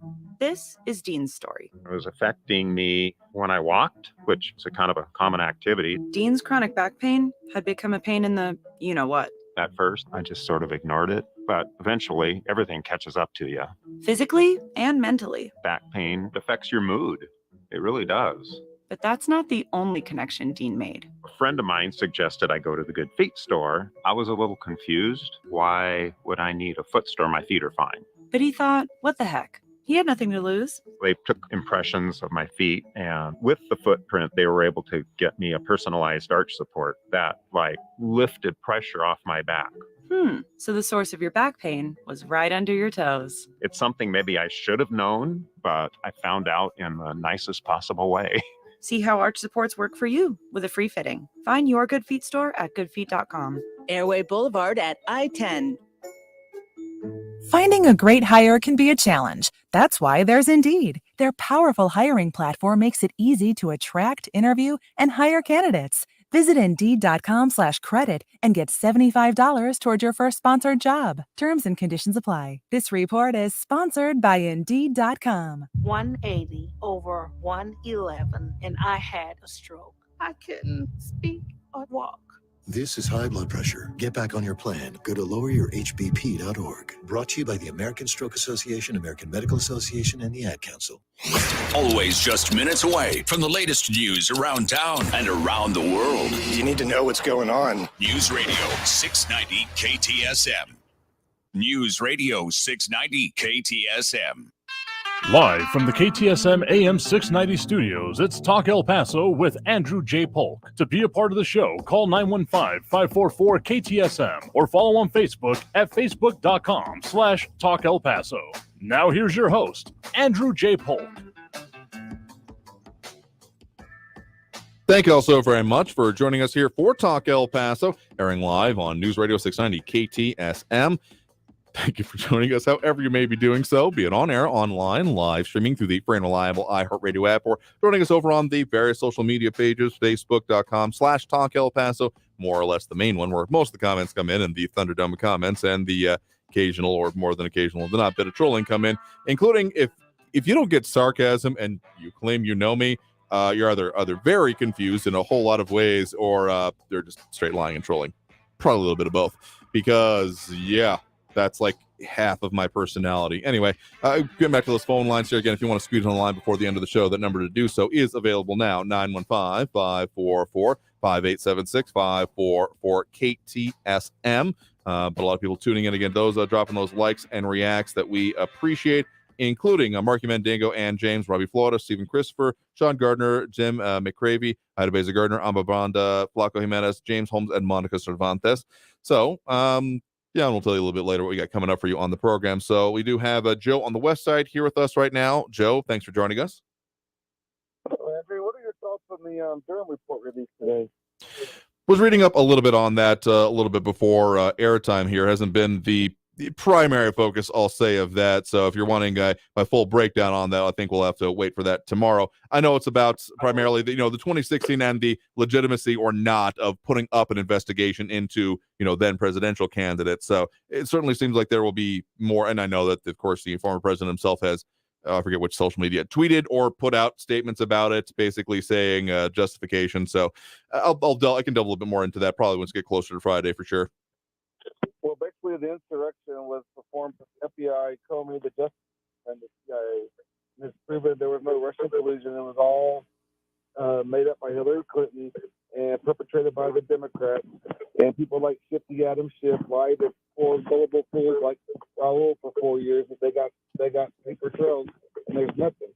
But on paper trails, we got the Treasury Department thousands of documents now of the Biden crime family and all the money they have taken from foreign adversaries in exchange for political favors, so to speak. And then I just heard Marjorie Taylor Greene on Steve Bannon's War Room podcast saying that she has actual receipts of Hunter Biden running a sex trafficking ring for Ukrainian, Russian, and American girls through his law firm. Yet nothing seems to be done and nothing seems to be reported on the news. You think there's actual equal justice in America at this point, in your honest opinion?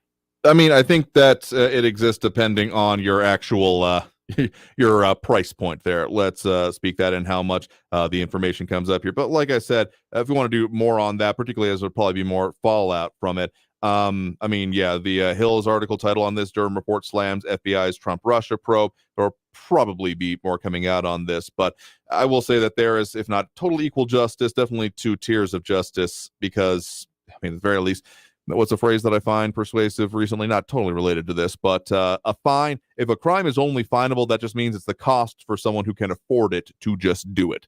I mean, like parking tickets. If you just get the money to do it, it means you can just pay to park anywhere effectively. So that's kind of a microcosm example of there being huge parts of it. But we'll talk more about that once we get closer to Friday. Absolutely. So I appreciate the point in the call. You have a good one there. So with that.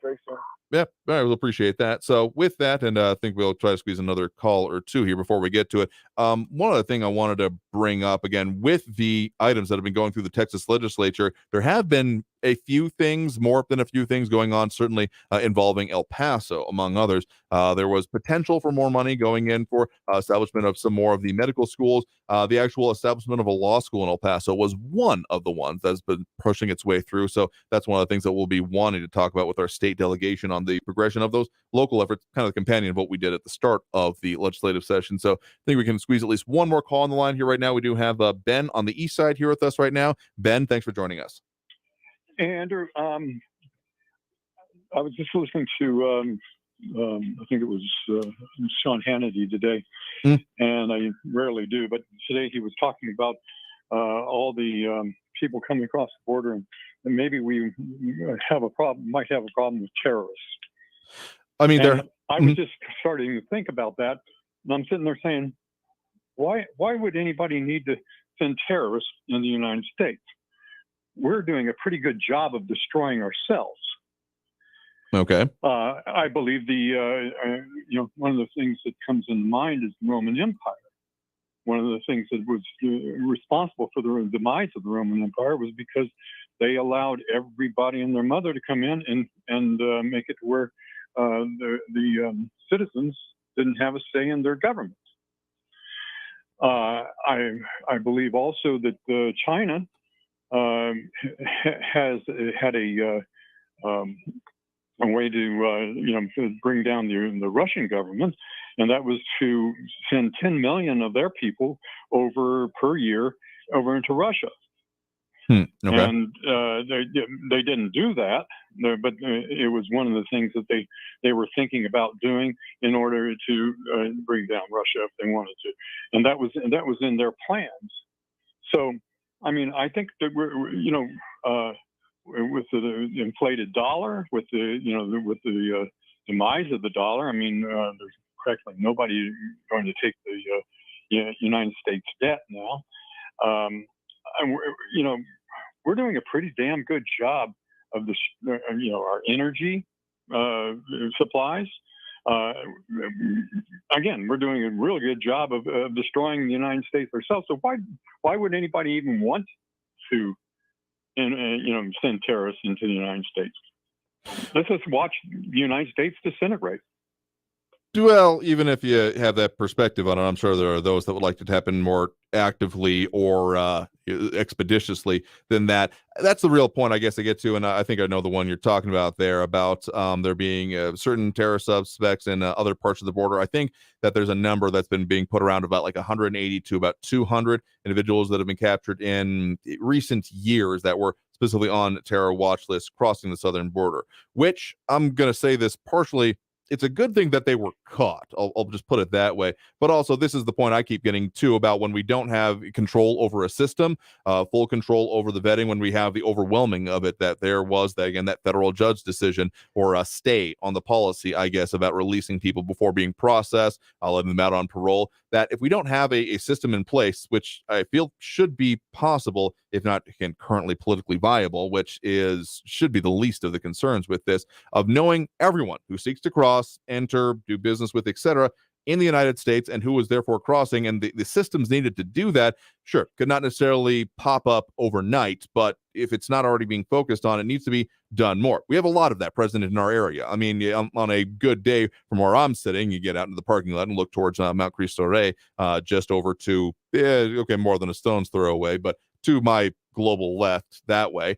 And you can see, the different both security infrastructure and specific vehicles, dotting the hills out that way, as well as different, installed and portable monitoring stations that have cropped up along our area. The fact that we don't have something, if maybe not the same level of emplacements, but the same type of sensoring and detection technology to know what is happening across the effective frontier in the areas where there is no enforcement is it shouldn't be happening that way for, among other reasons like this. Again, with that idea of there being up to a couple hundred in recent years, that is, of course, a vast minority of those that are attempting to cross. But the fact of the matter is, when you have unregulated, unmonitored type of situation like this is the possibility that can happen. So for that to still be the possibility, for it to go unmonitored like this, should definitely not be the case. Okay, how many gotaways do we have at the border? We're talking about, 180, 200 terrorists, right? Sure. So I believe gotaways probably at least equal the number of people that we've actually caught at the border. So let's say, an extra 200 or 300 of them. Let's, we've got all these terrorists in our country right now. Why isn't something happening? I think what it amounts to is they've been, they've gone into the United States. They're sitting there as a cell, but they've been given a reason to tell these people not to do anything unless we start actually acting like the United States again. And you got to ask, if we have all these terrorists in our nation, why aren't we having terrorist activity in our nation? I think that the question. Sure. Oh, that was the question. Why aren't we seeing the terrorist activity here? I mean, whether they're on the watch list or not may not be that they're active members of it, but also the level of involvement. I mean, of course, everything immediately when you bring up the idea of terrorism in this country goes towards the idea of 9/11 and those kind of blockbuster events, so to speak. And well, not 9/11, they came out with a congressional report saying that actually CIA was involved in that thing. I'm not too sure if you heard that, but there's a lot that goes out on that. And let me just say, if anyone was involved in it on the U.S. side of it or had reason to believe and took no action on it in a capacity that they should have, they should certainly face the consequences. But let's just say that, I mean, okay, found the actual numbers from CBP out as of right now for fiscal year 2023 year to date on both the northern and southwest border. There have been 205 Office of Field Operations encounters at land border of entry of all nationalities of the terrorism screening data set encounters. So that's the number is where it is right now. And they do note that that is, among other things, a 0.0077% of total United States Border Patrol encounters. So that's some of the actual data as of right now from the CBP. But if you're saying that they're not committing terrorism or acts like that, I think that terrorism is not just the biggest events possible, but is also a spectrum, because I mean, there are a lot of ways that terrorism could be effectuated, but even the specter of the possibility of them doing it, I know you're getting back to your point of why would they even want to bother with doing it, but let's just say I'm still uncomfortable, even if that is your supposition, with anyone being on this list, with them even seeking to enter this way, because the think that they might have a chance of success still doesn't bode well with me. Well, I agree. I'm just questioning why it is, if we've got problems, we've got terrorists in the United States, why aren't we having and we know that we do, because if we're not catching all the terrorists coming across the border, we know damn well that's not right. So why isn't there terrorism occurring in the United States? And I really do. I think we're doing a pretty good job of destroying our country because of Biden and the rest of these bureaucrats that have taken over our government and the media. And so I don't know. It's just something that makes you go, huh. No, I guess I get what you're saying there. Why if there is this, I mean, if you're assuming that basically for everyone that is caught, that there might be another godaway in the same category, whereas the part of it, again, all of them, I mean, on terror watch list doesn't even necessarily mean that they are actively engaged in it. They might be trying to get away with it. Who knows? The point is we don't know, and that still doesn't bode well by me. Yeah, okay. And anyway, you stay well, stay safe. God bless. And real quick, did you hear me on Beyond the Beltway? Oh, no, didn't hear on that particular one this last Sunday. So have you called into that? Thanks for doing so. I called in and I talking about my adopt a illegal, and they thought it was a really good idea.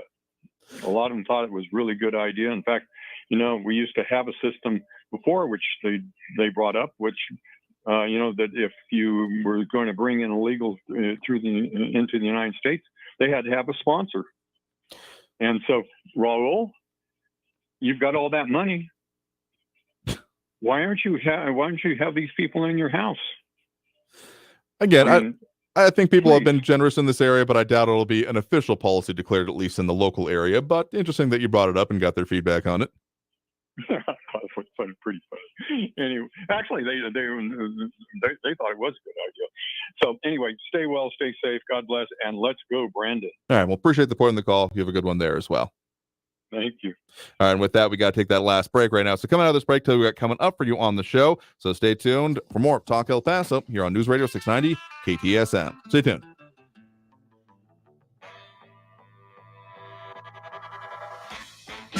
Traffic all day. News Radio 690. Only one crash to look out for right now. Westbound Montwood Drive at Saw Kleinfeld, slowing traffic. Gateway South at Dyer, that earlier crash involving 3 vehicles cleared. All lanes back open. I-10 westbound, a bit of a delay. Less than 5 minutes from McRae over to the 54 Patriot. And eastbound Montana is starting to slow down even more. 15-minute delays. McRae out to Desert Meadows. Kerry Edwards, El Paso traffic. This report is sponsored by Summit Racing. Summit Racing has the parts and accessories to get your ride summer road trip ready. With millions of parts from the best brands in stock, you'll find exactly what you need to hit the highway or take the road less traveled. SummitRacing.com. Everything you need for anything you drive. The El Paso Community Foundation supports the causes you feel passionate about here in the borderland. Whether it's education, social services, arts and culture, the environment, health, or economic development, the El Paso Community Foundation has been promoting philanthropy and progress in our hometown region for more than 45 years. Make your mark with us. Start a fund today. For good, for El Paso, forever. Learn more at epcf.org. That's epcf.org. Hi, I'm Burt Ward, Robin from TV's Batman, inviting you to feed your dog natural, non-GMO, Gentle Giants dog and puppy food. Dogs eating Gentle Giants and following our special feeding and care program are living as long as 27 healthy, active years with a wonderful quality of life. Holy wow, 27 years! Think of all the extra years you could enjoy with your dog at Target, H-E-B, and stores near you. Try Gentle Giants cat and kitten food too. I always wanted to learn Spanish, but I never thought I'd have the time. Then I discovered Babbel. Babbel's lessons are fun. They only take like 10 or 15 minutes, and in 3 weeks, presto, you're starting to speak another language, like magic. I love that Babbel's lessons aren't just robots talking. They're voiced by native speakers, so you get the pronunciation just right. If you want to learn a language, there's no faster, easier, better way than Babbel. Babbel. Babbel. Go to Babbel.com to try for free. That's Babbel.com. Babbel.com. Finding great people to hire can be like trying to find a needle in a haystack, but not with ZipRecruiter. Their powerful matching technology delivers so many qualified candidates, it's like finding a needle in a needle stack. In fact, 4 out of 5 employers who post on ZipRecruiter get a quality candidate within the first day. For less hay and more needles, head to ZipRecruiter. And right now, you can try ZipRecruiter for free. That's right, free. At ZipRecruiter.com/free.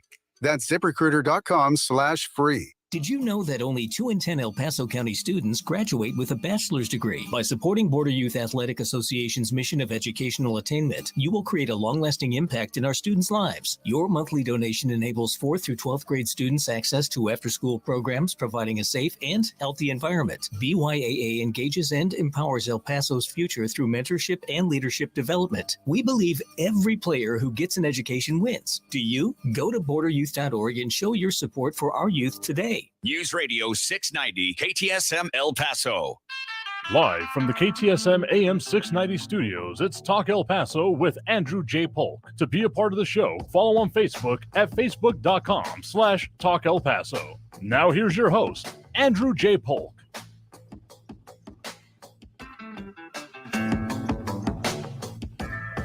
Thank you all so very much for joining us here for Talk El Paso, airing live on News Radio 690 KTSM. I've been your host, Andrew J. Polk. Super out of time here for this show, but of course we'll be back again as we do it tomorrow, every Monday through Friday, 4 to 6 p.m. Some of the topics we'll be definitely investigating will be more kind of analysis as much as is needed and possible of the border security and immigration situation that is never far from the mind here, but like what is actually happening in the aftermath of Title 42. We've seen a drop in levels from their height right before the end of it, and how will that trend continue? We'll definitely keep our eye on that, but also more of the Texas Legislature, and particularly a little bit later this week, going to be talking about what's the deal with school safety and those bills that have been put forth there, as well as other efforts, some of the things that y'all have brought up, but also trying to visit more with our state legislators on what they have worked on. So we'll have to leave it there for today because we are super out of time. So I want to thank everyone that did tune in, call in, comment, participate in the show. If you really want to talk about the things that affect us here in the borderland, this is the place to be, as we do it every Monday through Friday, 4 to 6 p.m. So until then, until next time, I want you all to stay safe out there, look twice for motorcycles when out on the road, and have a great evening, y'all. We'll see you tomorrow. Traffic all day. News Radio 690. Only one crash to look out for right now. Westbound Montwood Drive at Saw Kleinfeld, slowing traffic. Gateway South at Dyer, that earlier crash involving 3 vehicles cleared. All lanes back open. I-10 westbound, a bit of a delay. Less than 5 minutes from McRae over to the 54 Patriot. And eastbound Montana is starting to slow down even more. 15-minute delays. McRae out to Desert Meadows. Kerry Edwards, El Paso traffic. Portions of the following program were pre-recorded. Hey, El Paso, Ivan Ochoa, General Manager of Sun Up Park Chrysler Dodge Jeep Ram Fiat. I have a huge announcement. Thank you for making us #1 in total sales this year. To stay #1, we're offering the biggest savings ever. Hey, Jojo, tell everyone about our exciting offers. You got it, boss man. Get huge savings on the biggest selection of new and certified pre-owned vehicles in El Paso and surrounding areas at Sun Up Park Chrysler Dodge Jeep Ram Fiat. Right now, get 10% off MSRP on all 2023 Ram 1500 Laramie trucks in stock. Get $5,500 off MSRP on 2023 Jeep Gladiator Sport. Get super low 2.9% APR for 72 months or $5,250 cash allowance on 2023 Ram 1500 Lone Star trucks. Plus, don't worry about your trade or credit. Our aggressive lenders will push to approve your credit, even if your credit is less than perfect. It's the season of huge savings at Sun Park Chrysler, Dodge, Jeep, Ram, Fiat, at I-10 at Sun Park Drive or online at sunparkdodge.com. Estamos en tu esquina El Paso Strong. Approved factory rebate and dealer discount plus DTNL. 2.9% APR is $1,515 per thousand finance. All select vehicles with approved credit. Offers not combined. News on the hour and the hat. Traffic and weather all day. News Radio 690 is KTSM AM El Paso, an iHeart radio station. NBC News Radio, I'm Brian Shook. A new report says the FBI never